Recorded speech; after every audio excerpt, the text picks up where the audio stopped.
오늘은 그리스도인의 행동 강령이라는 제목으로 은혜를 나누고자 합니다. 여러분, 제가 명절이 되면 때로는 명절이 이제 오늘은 주일인데 명절이 이제 중간에 끼어 있거나 그러면 항상 제가 전주에 거의 이 본문으로 목회한 16년 내내 동일하게 설교를 합니다. 여러분들은 이렇게 생각할 수 있어요. 저 본문으로 또 설교하시는구나.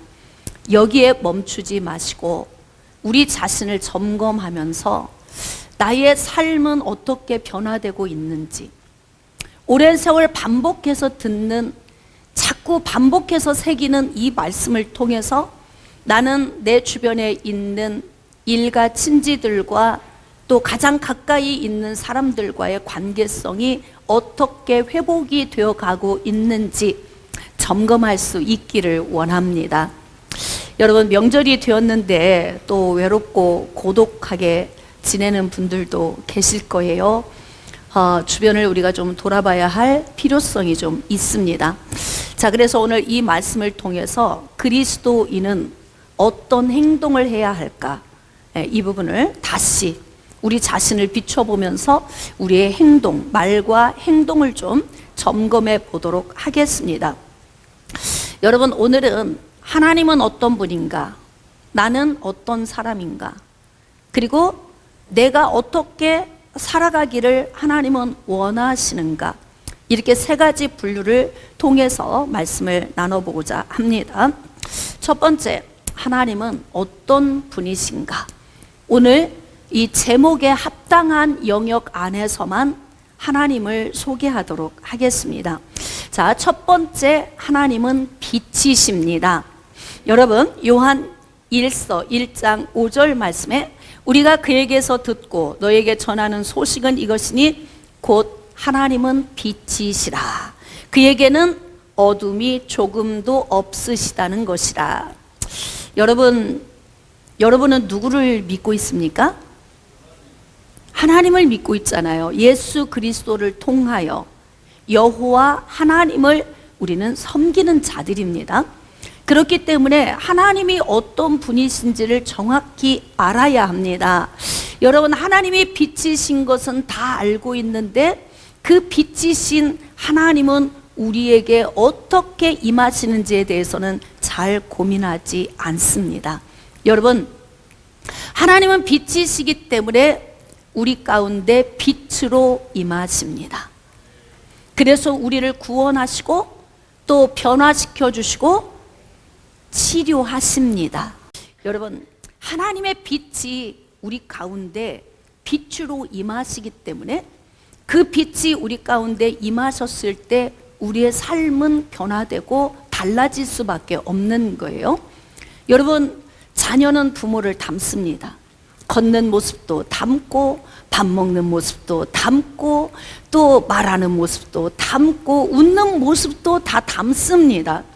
왜냐하면 항상 바라보고 있기 때문에 그렇습니다. 여러분은 우리의 아버지가 되시는 하나님을 얼만큼 닮으셨습니까? 하나님은 빛이시고 하나님은 말씀으로 우리 가운데 오시기 때문에 우리는 이 말씀을 통해 조명받는 거예요. 그래서 이 말씀을 비춰 내 자신이 어떠한지를 점검하는 것입니다. 하나님의 말씀은 새기고 또 새기는 거예요. 들은 말씀을 또 듣는 거예요. 왜 새기고 또 새겨야 할까요? 새기고 또 새겨야 하는 이유는 그만큼 우리가 그렇게 변화되기가 어려운 존재라는 겁니다. 왜일까요?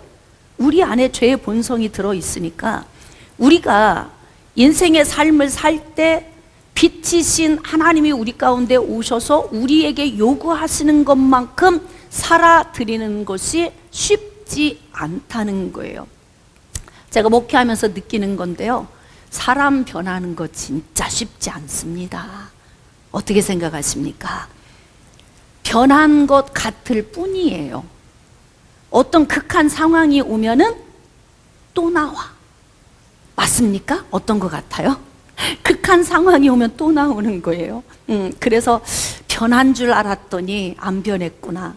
이렇게 죄의 본성이 들어있는 인간인 내가, 죄인된 내가 그렇게 변하는 것이 어렵구나, 이렇게 우리 자신 스스로가 좌절될 때가 있습니다. 여러분, 우리는 하나님의 말씀을 반복적으로 새기면서 우리 자신을 비춰보고, 그래도 정말 조금이라도 하나님 닮은 삶으로 나아가기 위해서 우리가 이제 몸부림을 치는 거예요.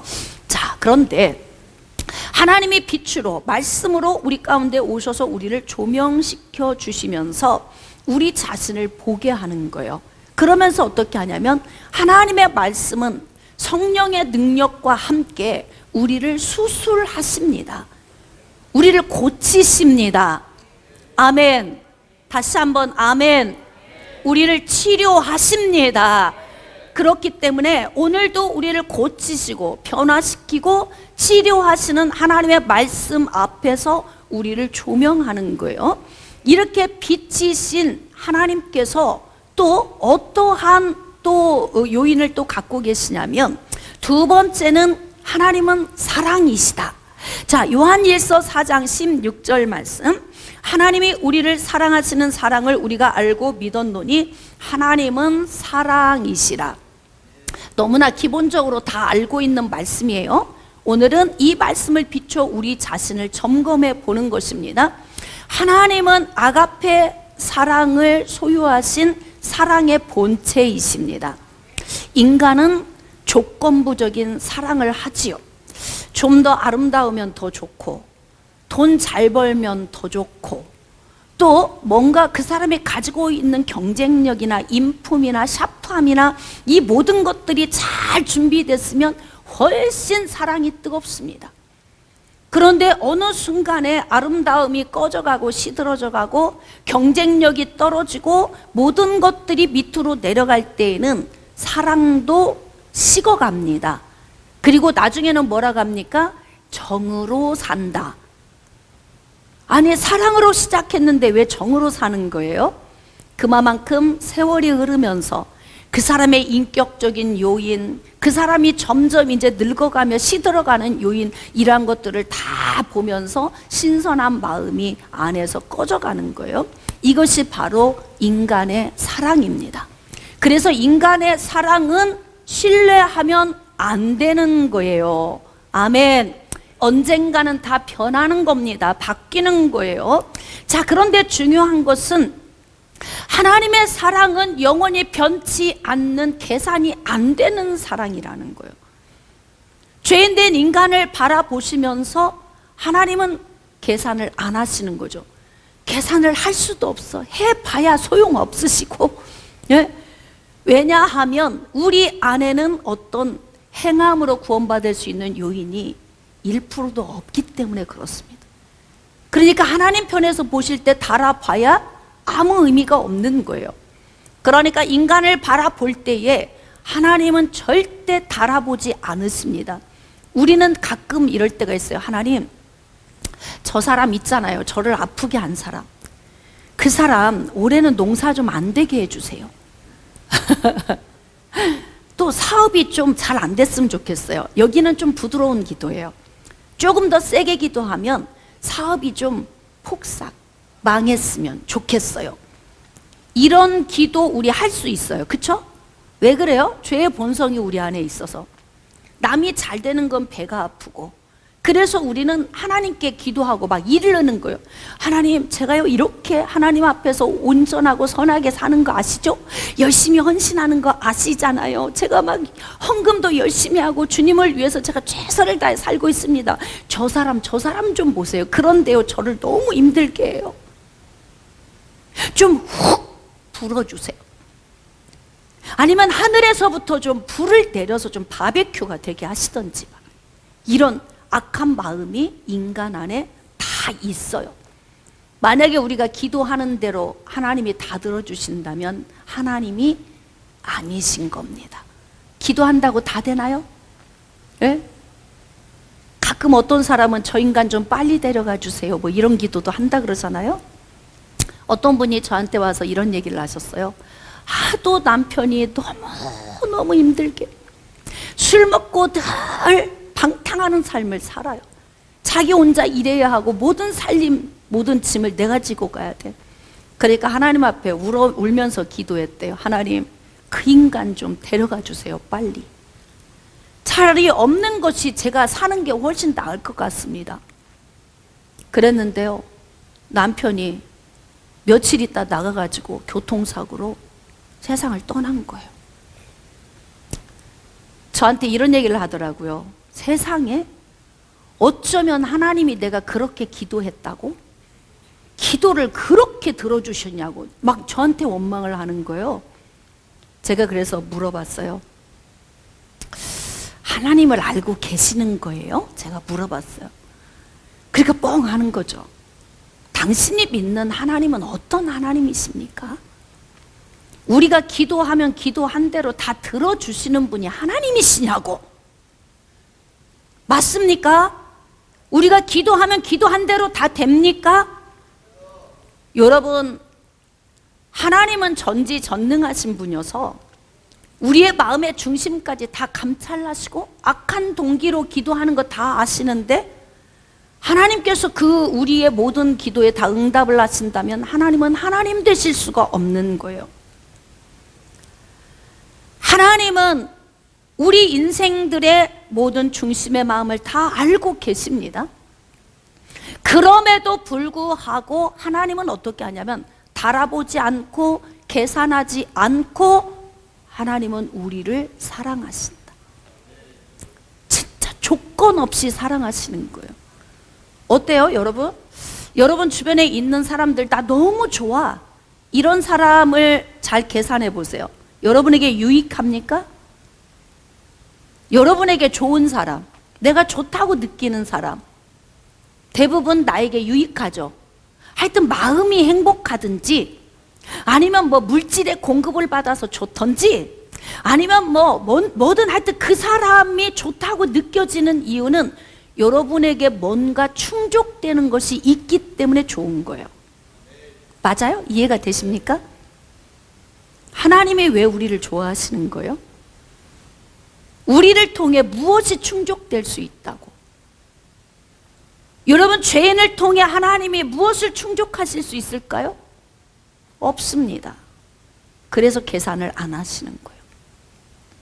하나님의 그 사랑, 아가페의 사랑은 그 어떤 부분도 우리를 통해 당신이 충족하기 위한 목적이 없으세요. 단순하게 하나님은 죽어가는 영혼들을 살리기 위한 그 목적 하나. 그래서 온전한 희생이 따르는 사랑을 한 것입니다. 할렐루야.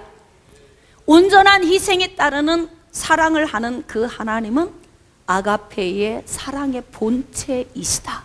깨달아지시면 아멘. 오늘 한번 우리의 마음에 더 새기면서 그렇구나. 하나님은 조건 없는 사랑을 우리에게 주신 것을 알고 믿고 있지만, 오늘 한 번 더 다시 우리의 마음에 새기면서 그 하나님이 내 아버지이심을 깨달아 아시고, 오늘도 감사, 내일도 감사, 호흡 다하는 날까지 감사하시는 여러분 되시기를 축복합니다. 자, 하나님은 예수 그리스도를 통하여 죄인을 구원하신 분이시다. 빛이시고 사랑이신데 하나님은 그 사랑의 마음을 인간에게 적용시킨 거예요. 계산 안 하고 적용시킨 거죠. 그래서 어떤 사랑을 우리에게 적용시켰냐면 요한 1서 4장 9절, 하나님의 사랑이 우리에게 이렇게 나타난 바 되었으니 하나님이 자기의 독생자를 세상에 보내심은 그로 말미암아 우리를 살리려 하심이라. 그러니까 우리를 향한 애끓는 사랑. 야, 정말 이렇게 더럽고 추한데 하나님은 우리를 향해서 이렇게 불타오르는 사랑의 마음을 갖고 계세요. 누가 우리를 그렇게 사랑할 수 있을까? 조건 없이 누가 나를 사랑해 줄 수 있을까? 제가 한번 질문해 보겠습니다. 조건 없이 이 땅에서 여러분을 사랑해 줄 수 있는 사람이 있을까요? 없습니다. 하여튼 어떤 조건이든 나에게 뭔가 만족시켜주는 요인이 있어서 사랑을 하는 거예요. 이게 바로 우리 인간의 사랑인데, 하나님은 어떤 조건도 없이 독생자 예수 그리스도를 우리에게 보내주셔서 죄로 말미암아 웅덩이와 수렁에서 허우적거리며 죽어 있는 우리를 살리시기 위해서 예수님을 보내신 거잖아요. 그래서 온전한 사랑으로 우리를 살리셨다 이 말이에요. 이렇게 하나님은 우리에게 당신의 조건 없는 사랑을 적용시키신 거예요. 그 사랑의 은혜를 받으신 확신이 있는 분은 아멘. 자, 예수 그리스도가 믿어지시면 아멘. 그가 나를 위해 죽으시고 사흘 만에 부활하신 사건이 믿어지시면 아멘. 그러면 우리에게는 영원한 생명이 주어진 것입니다. 이거 왜 주신 거예요? 나를 통해서 뭔가 하나님이 뭐 얻어야 될 유익이 있나요? 금은 보화, 우주 삼라만상이 다 하나님 거예요. 하나님이 뭐가 부족해서 우리를 통해서 뭘 받으시려는 목적으로 우리를 구원하신 것이 아닙니다.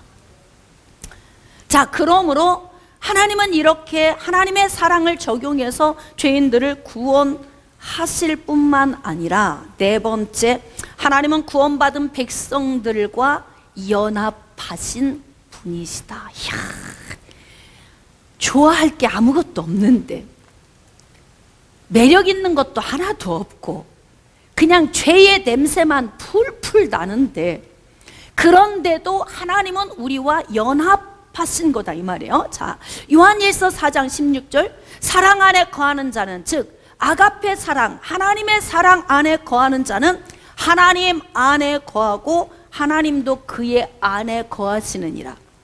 이 땅에서 여러분 서로 사랑한다고 고백하지만 이렇게 친밀할 수 있어요? 내 마음이 저 사람 안에, 저 사람 마음이 내 안에, 이게 변함없는 이 사랑을 할 수 있나요? 불가능합니다. 불가능. 그런데 하나님은 예수 그리스도를 통해 우리에게 어떤 은혜를 주셨냐면 우리 안으로 들어오셨다는 거예요. 그러시고 하나님 뭐라고 하시냐면 네가 내 안에, 내가 네 안에. 연합, 그리스도와의 연합, 뗄래야 뗄 수 없는 연합체가 되게 하셨다는 거죠. 자, 그러면 여기에서 그러면 나는 어떤 존재인가를 알아야 돼요. 사랑이시고 빛이신 하나님이 내 안에 오셨고 내가 하나님 안에 있으니까, 그러면 우리는 어떠한 존재인가? 이런 하나님이 내 안에 오셨으니 이제는 내가 어떠한 존재인지를 좀 고민해 봐야 해요. 구원받은 나는 어떤 존재인가? 자, 첫 번째, 빛을 소유한 사람이 된 거예요.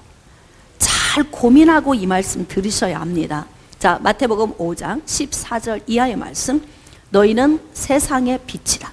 산 위에 있는 동네가 숨겨지지 못할 것이요, 사람이 등불을 켜서 말 아래에 두지 아니하고 등경 위에 두나니 이러므로 집안 모든 사람에게 비치느니라. 잘 봅시다.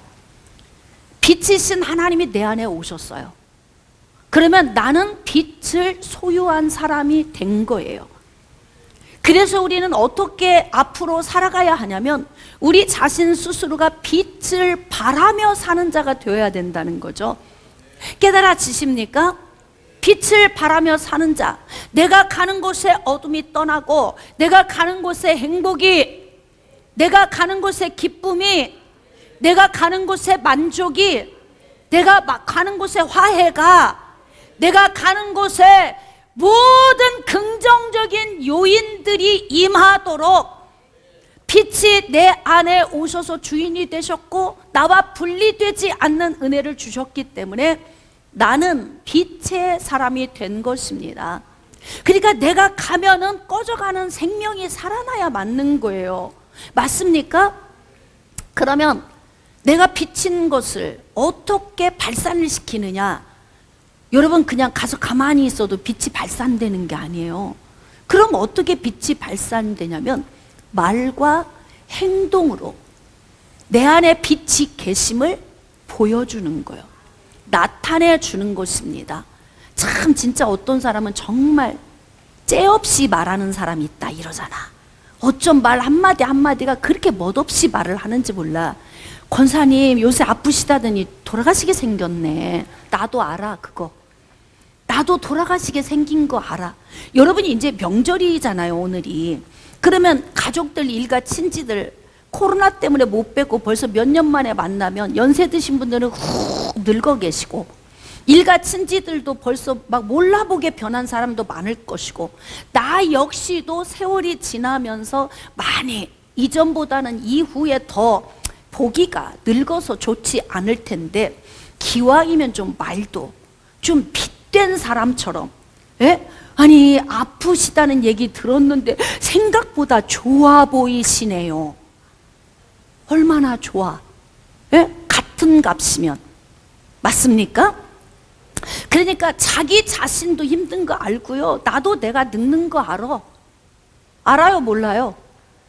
오랜만에 뵀더니 아이고 역시 세월 앞에서는 장사가 없네.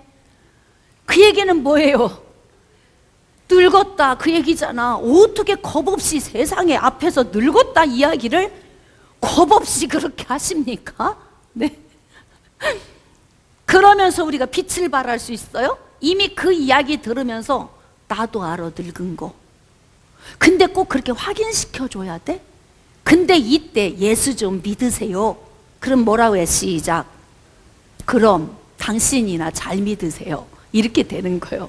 그러니까 빛이신 하나님이 내 안에 오셨고, 내 안에 오신 그 빛이 내 안에 있으니까 내가 어느 곳을 가든지 빛을 발산하며 살 수 있는 자가 된 것은 나의 말과 행동이 준해서 따라와야 된다는 거예요. 여러분, 대부분 이제 그 외국에서 오신 분들이 한국에서 이제 영주권을 받아 살거나 이러면 그냥 한국 사람인 것처럼 보이고 싶어. 어디 가면 막 이방인처럼 보이고 싶지 않아요. 근데 이런 사람들에게 자꾸 그 이방인 같은 언어를 계속 사용하잖아요. 그러면 이분들은요 굉장히 속상합니다. 친해지고 싶지 않은 거예요. 자꾸 피하게 되는 겁니다. 그래서 우리는 뭐냐면 그리스도인으로서 그냥 복음 전하는 것이 그냥 복음 전하게 되는 것이 아니고, 누군가를 만났을 때 오랜만에 사람을 만났을지라도 야, 저 사람은 왜 이렇게 말을 이쁘게 해? 같은 값이어도 어머니 몇 년 동안 얼굴 뵙지 못하고 코로나 때문에 와서 보니까 그래도 생각보다 어머니 좋으시네요. 야야 많이 늙었다. 기력도 많이 떨어졌고 이제는 그냥 완사가 귀찮다. 아니 어머니 그래도 아직 청년 같으세요. 에? 말이라도 기분 좋잖아. 나도 알아, 늙은 거. 기력 떨어져서 만사가 귀찮은 거 어머니 자신 스스로가 알고 이야기 지금 하시잖아요, 그렇게. 근데 왜 거기에다가 확인시켜줘? 그러니까요 어머니 이제 사실날도 얼마 안 남았는데 명절 때 만나가지고 사실날 얼마 안 남으셨잖아요. 제가 사온 것 좀 드세요 어머니 열심히. 그러니까 생각 없이 하는 말 한마디 한마디가 그리스도인으로서 빛을 발할 수 있는 말이 한마디도 없는 거야, 그 속에. 예?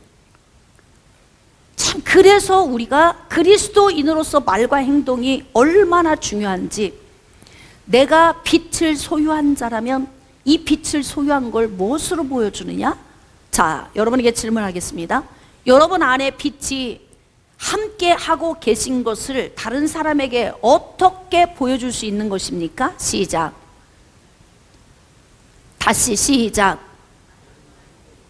말과 행동으로 보여주는 것입니다. 그래서 왜 새해에는 덕담을 나눈다 그러잖아요. 좋은 말을 하는 것, 기왕이면 좋은 말을 듣고 기분 좋게 하는 것, 이것이 빛을 발하는 거예요.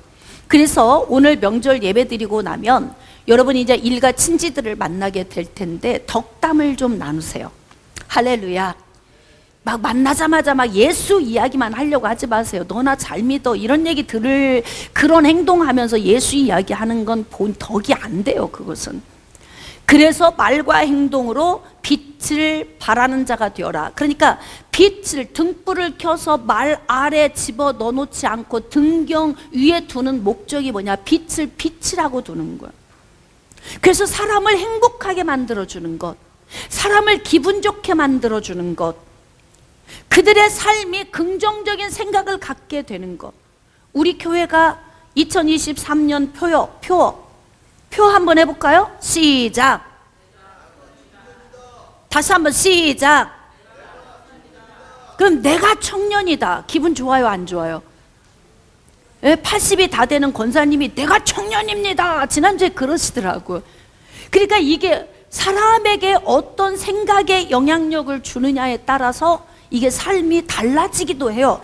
80인데도 청년처럼 살게 하는 에너지를 부어줄 수도 있는데요. 50인 사람 앞에서도 사람을 노인 취급할 수도 있어요. 너는 그냥 젊은 애가 어쩜 그렇게 기운 하나 없이 그러고 있니? 나보다 못하다. 만나가지고 젊은이들은 명절에는요, 일가 친지를 만나기가 싫대요. 왜일까요? 꼰대 같은 소리만 하니까. 여러분, 그리스도인은 꼰대 같은 소리 하면 안 돼요. 깨달아지십니까? 너는 왜 결혼을 안 했니? 알아, 나도 안 해서 힘든 거. 아니 뭐 배우자가 어디서 그냥 만나집니까? 그래도 뭔가 좀 눈이 반짝반짝 빛나고 훅 이런 사람을 만나야 결혼도 하는 거지. 그런 사람 못 만나서 못 한 거잖아요. 근데 왜 굳이 그걸 확인시켜줘? 그리고 교회나 나가라. 그러면 자, 시작. 이모님이나 믿으세요. 예? 고모님이나 믿으시고 삼촌이나 교회 열심히 다니세요. 이렇게 되는 거예요. 그러니까 젊은 애들은요, 이렇게 막 어른들하고 대화하기를 싫어해요. 왜냐하면 이 쓸데없는 이야기를 많이 하니까. 여러분, 예수 믿는 사람은 쓸데없는 이야기 하지 마세요. 빛을 발하는 이야기만 하세요. 덕담만 하시고 할 수만 있으면 말을 많이 하지 말고 줄이세요. 말을 좀 줄여. 그래야 빛이 돼. 예수 믿더니 참 신중해졌네. 그러면 그냥 얼굴만 보고 기쁜 것으로도 예수 믿더니 달라졌어. 이런 얘기를 들을 수 있잖아요. 그러니까 여러분, 다른 사람에게 복음을 전하는 것은요, 그냥 뭐 내가 막 예수 믿었더니 이렇다고 막 거품 물고 이야기하는 것보다 말과 행동으로 모범된 것을 보여주는 것, 빛을 발하는 것, 깨달아지시면 아멘. 자, 그러면 구원받은 나는 또 어떤 사람인가?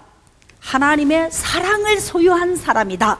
자, 요한일서 4장 7절로 9절. 사랑하는 자들아, 우리가 서로 사랑하자. 사랑은 하나님께 속한 것이니 사랑하는 자마다 하나님으로부터 나서 하나님을 알고 사랑하지 아니하는 자는 하나님을 알지 못하나니 이는 하나님은 사랑이시라. 여러분, 조건 없이 우리에게 사랑을 주셨고 그 사랑의 하나님이 어디에? 다시 어디에? 내 안에 계시잖아요. 그래서 내가 어떤 사람이 된 거예요? 지금까지는 달아보는 사랑밖에 그 맛을 몰랐어요. 그랬는데 하나님이 내 안에 오시고 난 후부터는 계산이 안 되는 사랑의 맛을 맛본 거예요. 깨달아지시면 아멘.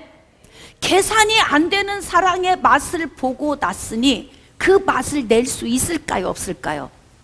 있습니다. 그래서 희생하는 사랑이 오는 겁니다.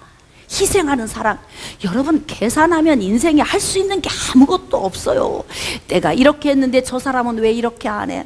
내가 이 정도 했으면 저 사람은 저 정도는 해야 되지. 이렇게 계산하면 자꾸 섭섭한 생각이 들어서 할 수가 없는 거예요. 그런데 중요한 건 아가페 사랑의 맛을 알고 보니까 하나님이 계산 없이 조건 없이 이렇게 더럽고 추한 나를 사랑하셨구나. 이게 깨달아지면서 우리도 점점 어떤 사랑의 사람으로 바뀌냐면 조건 없이 달아보지 않고 사랑할 수 있는 사람이 되는 거예요. 명절만 되면 싸워. 에? 제삿날에 또 싸워. 심지어는 부모님 팔순잔치 때도 싸워. 자녀 결혼식 시켜놓고 애들 신혼여행 보내놓고 남아서 또 싸워. 언제쯤 안 싸울까 도대체? 왜 싸우는 거예요? 이 마음 안에 섭섭한 마음이 해결이 안 돼서 말 한마디 툭 던진 것이 그게 불씨가 돼서 이게 이제 막 발화가 된 거예요. 그러면 어떻게? 너도 서운해, 나도 서운해, 뭐 당신만 서운한 거 아닙니다, 나도 그렇습니다, 막 이래가지고 3명, 4명, 5명이 막 다 덤벼들어. 예전에는 여러분 시골에서 회갑잔치를 다 했어요. 각 집에서 막 천막 치고. 그러면 대부분 이런 잔치 하는 집은 꼭 시끄러운 소리가 끝날 무렵에 나. 가족들이 와서 술 취하고 먹고 막 놀을 때는 낮에는 재밌게 놀다가 밤이 되면은 시끌시끌해. 그래서 가만히 들어보면은 집안 싸움이야. 또 싸워. 모든 잔치 끝에 싸워. 명절 끝에 싸워. 제사 끝에 싸워. 이게 모든 이런 거. 자, 그렇다면 여러분, 우리의 마음가짐은 어떻습니까? 쉽지 않아요. 정말 누군가를 용서하는 것, 그들의 영혼을 품는 것 쉽지 않습니다. 저나 여러분이 다 마찬가지입니다. 그러나 우리가 그리스도인으로서 많은 영혼을 구원할 수 있는 통로가 되게 하기 위해서는 어떻게 해야 되냐면 따지지 말자. 계산하지 말자. 아멘. 설교가 너무 은혜로워서 아멘이 막 여기 심장에서 나오고 입으로는 잘 안 나오시는 것 같아. 에? 에? 가족들끼리 모여서 따지지 말자. 계산하지 말자. 네, 그래서 어떻게 하냐면 흐물흐물 그냥 과거 일도 생각하지 말자. 그냥 얼굴 보면 얼굴 보고 그 시간에 행복하고 즐겁게 그냥 재밌는 시간 보내고 오자. 그냥 딱 요 정도면 딱 좋습니다, 여러분. 그러니까 마음으로 자꾸 섭섭한 마음 과거로 돌아가서 자꾸 이야기를 하니까 이런 문제가 발생되는 거예요. 그래서 제가 여러분들에게 늘 내 안에 있는 것, 그 사랑 받았으니까 내 안에 있는 과거의 일들을 어떻게 해버리자? 털어버리자. 내가 이야기하면 꼭 내가 요구하는 게 있어요. 긴장 상태 지금 준비됐습니까? 털어 3번 시작. 이게 훈련 안 받은 사람 뭔지 몰라. 이게 긴장 상태가 안 돼 있는 거예요. 그러니까 우리 인생의 삶에 버려야 될 것 털어버리고 그냥 훅 날려버리고 가자 이 말이에요. 그래야 우리가 사랑의 사람이 될 수 있는 거예요. 근데 이게 남아있으면 사랑할 수 있는 환경이 안 돼요. 나는 이렇게 사랑을 소유한 사람이 된 것입니다. 자, 그러면 예수님께서 우리에게 무엇을 요구하시냐면 내가 네 안에 있다. 나는 사랑이고 나는 빛이다. 그러니까 뭘 요구하시냐면 맛을 좀 내라 그러는 거예요. 맛을 좀 내라. 자, 마태복음 5장 13절. 너희는 세상의 소금이니 소금이 만일 그 맛을 잃으면 무엇으로 짜게 하리요? 구에는 아무 쓸데없어 다만 밖에 버려져 사람에게 밟힐 뿐이니라. 여러분, 영적인 건 늘 기도만 하고 헌신만 하고 헌금 드리고 매일 예배 드리고 이것만 영적이라고 생각하면 안 돼요. 지금 성경은 우리의 삶을 조목조목 가르치신다고요. 심지어는 예수님이 예수님의 제자들에게도 삶을 아주 세밀하게 가르쳐요. 너희들은 소금이다? 맛을 내야 한다? 맛있어야죠. 맛있어야 돼. 며느리가 그냥 시댁에 가서 밥 한 끼 얻어먹고 그냥 짐 싸갖고 와버려. 무슨 며느리예요 그게? 적어도 며느리는 2, 3일 시댁에 가서 그동안 부모님과 나누지 못한 시간 같이 나누고 아예 희생할 각오를 하고 작업복 딱 차려입고 가서 그냥 어머니가 연세 드셔서 하지 못한 냉장고 청소부터 해서 여기저기 요소 다 좀 열어보고 좀 깨끗하게 치우고 어머니 제가 다음에 올 때까지 좀 깨끗하게 지낼 수 있도록 마음 먹고 딱 가면 안 좋을까? 어떻게 생각하세요? 마음 먹고 가서 좀 정리 좀 다 해놓고 어머니가 좀 편하게 좀 지낼 수 있도록. 근데 명절이 오면요 부모님들은요 더 피곤해요. 왜 그런 줄 아세요? 자식들 오기 전에 음식 막 며칠간 준비해야 되죠. 하고 먹고 어떻게 가느냐, 모든 막 설거지만 해놓고 가. 그러면 연세 드신 어른들은요 가고 난 후에 이거 제자리 정리까지 또 다 해야 돼. 자식들 가고 나면. 그래서 이 명절이면 부모님들이 자식 보는 기쁨 딱 하나 자식 보는 기쁨 딱 하나. 그리고 나머지는 몸이 너무너무 피곤하고 힘들어. 여러분, 며느리들이 가는 것 피곤하고 스트레스 받지만요 실질적으로 부모님들이 더 고생 많이 하십니다. 시골에서 음식 준비해놓고 가고 나면 뒷설거지 해야 하고 할 일이 더 더 많아요. 그런데 편히 먹고 살고 도의지에서 그렇게 편히 살고 있는 며느리들은 왜 가면 그렇게 희생을 안 하려고 하느냐 이 말이지. 그리고 무슨 우리가 예수 믿는 이의 복음을 전할 수 있겠습니까? 그러니까 여러분들은 마음에 희생을 각오를 하고, 명절이면 저는 막 가라고 하잖아요. 명절 때 주일날 여기 와서 예배 안 드리셔도 괜찮아요. 열심히 가서 섬기고 1년에 한 2번 있는 이런 기회를, 이때 우리가 예수 그리스도의 사랑을 전하지 않으면, 그러면 복음 전할 수 있는 기회가 없는 거예요. 그러니까 명절 때 여러분들이 어디 친척집이든 어디든 가면 손님처럼 가서 그냥 얻어먹고만 오지 말고, 가서 주인처럼 가서 좀 희생하는 이런 모습을 보여주는 것도 좋다. 왜냐하면 이건 제 얘기가 아니에요. 예수님이 말씀하시잖아요. 맛을 내라 그렇잖아. 아유, 우리 애기가 왔다 가면 집안이 깨끗해. 다 냉장고까지 다 정리해놓고 가니 며느리가 몇이 되는데도 꼭 아가 너만 오면 이렇게 집안이 깨끗하고 좋다.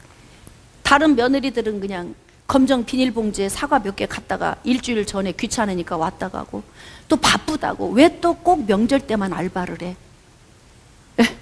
명절 때만 왜 알바를 해? 그리고 안 가. 가기 싫으니까. 그거 또 돌려받을 거예요. 죄송합니다. 내가 이런 예언을 해서. 꼭 돌려받을 거야. 그거 그렇게 하면.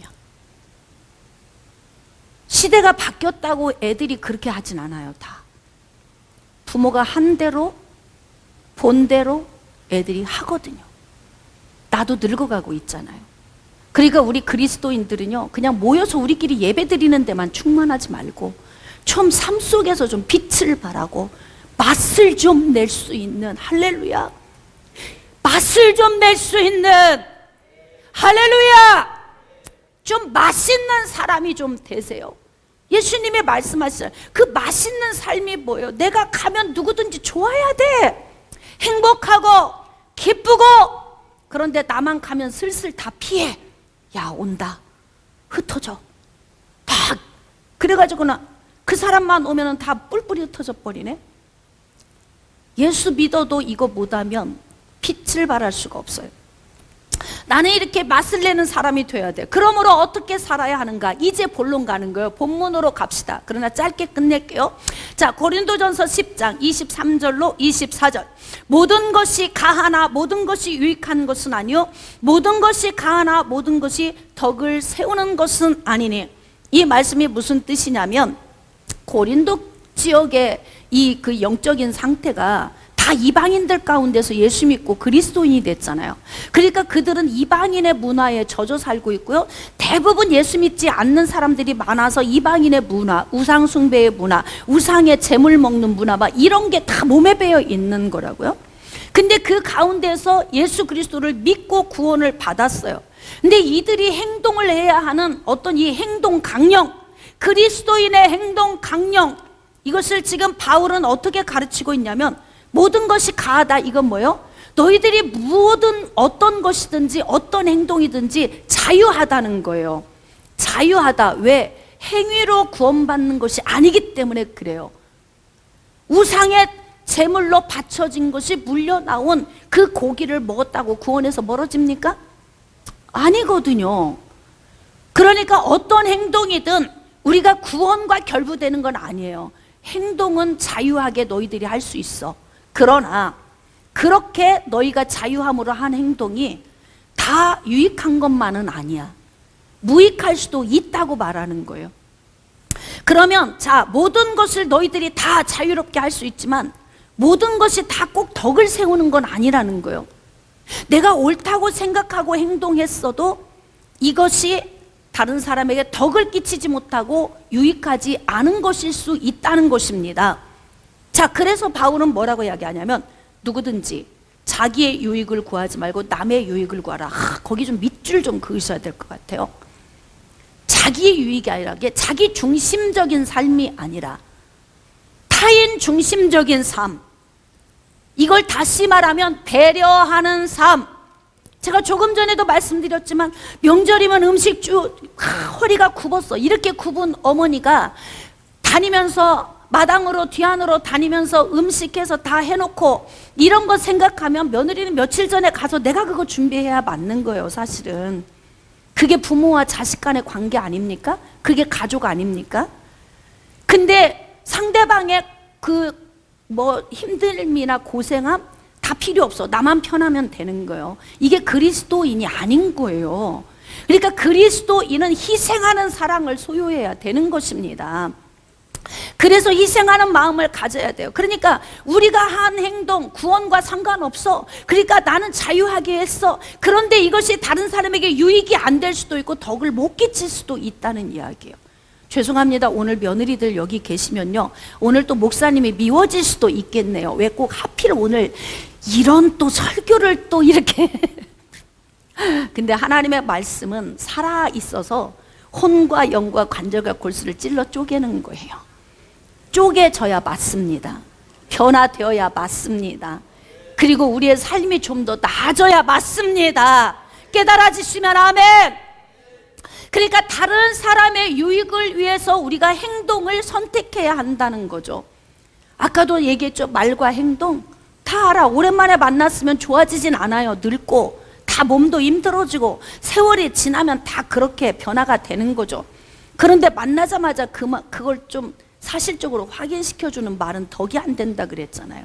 말 한마디를 해도 이쁘게 말하고 정말 누가 들어도 덕이 되는 말을 해야 되는 것처럼 우리가 좋다고 한 말과 행동의 모든 행동이 다른 사람은 눈살을 찌푸릴 수도 있다, 그 얘기하는 거라고요. 지금 어쩜 성경은 이렇게 삶 얘기를 이렇게 많이 하고 있는 거예요? 기도하라는 것보다 삶 얘기가 훨씬 많아. 얼마큼 헌신하라고 하는 것보다 삶을 어떻게 살아라 하는 내용이 성경에는 더 많습니다. 그만큼 우리의 삶이 왜 중요하냐면 구원받아야 하는 많은 불신자들이 어떻게 구원을 받냐면 우리 사는 것을 보고 끌려오는 거예요. 우리 사는 것을 보고. 할렐루야. 우리 자녀들은 부모가 하나님을 섬기면서 살아가는 모습을 보고 끌려오는 거예요. 자녀들이 교회 안 나오는 이유는 왜 그래요? 우리가 끌어오지 못한 거잖아요. 그러면 더 깊이 들어가 보세요. 내가 그리스도인처럼 살지 못한 거라 이 말이에요. 아프지만 오늘 다시 한번 우리가 또 점검을 해보는 거예요. 그래서 자기의 유익, 자기 기준, 자기 관점, 자기 고정관념이 아니라 남의 유익, 배려하는 마음으로 모든 말과 행동을 하는 것이 참 중요하다 그래요. 자, 그래서 본문 고린도전서 10장 25절로 29절, 무릇 시장에서 파는 것은 양심을 위하여 묻지 말고 먹으라. 이게 시장에서 파는 것을 어떤 사람은 불교, 어떤 사람은 원불교, 어떤 사람 다 종교가 다 다른 사람들이 농사를 지어서 다 시장으로 나온 거라고요. 이거 물어보고 먹으면 먹을 게 있어요, 없어요? 없어요. 근데 하나님은 뭐라고 하시냐면 누가 농사를 지었고 어느 유통 경로를 통해서 나왔든 이거 내가 준 거야, 너희들 먹으라고. 그거 묻지 말고 먹어, 이렇게 말씀을 하시는 거예요. 근데 이제 중요한 건 뭐냐면 명절이 되면 제사를 지내는 집이 있다고요. 그런 집에 가면 막 사과가 위에 이렇게 도려진 거, 배가 도려진 거, 이게 막 통째로 가지고 나와서 소쿠리째 놓고 막 깎아준다고, 어떤 경우에는.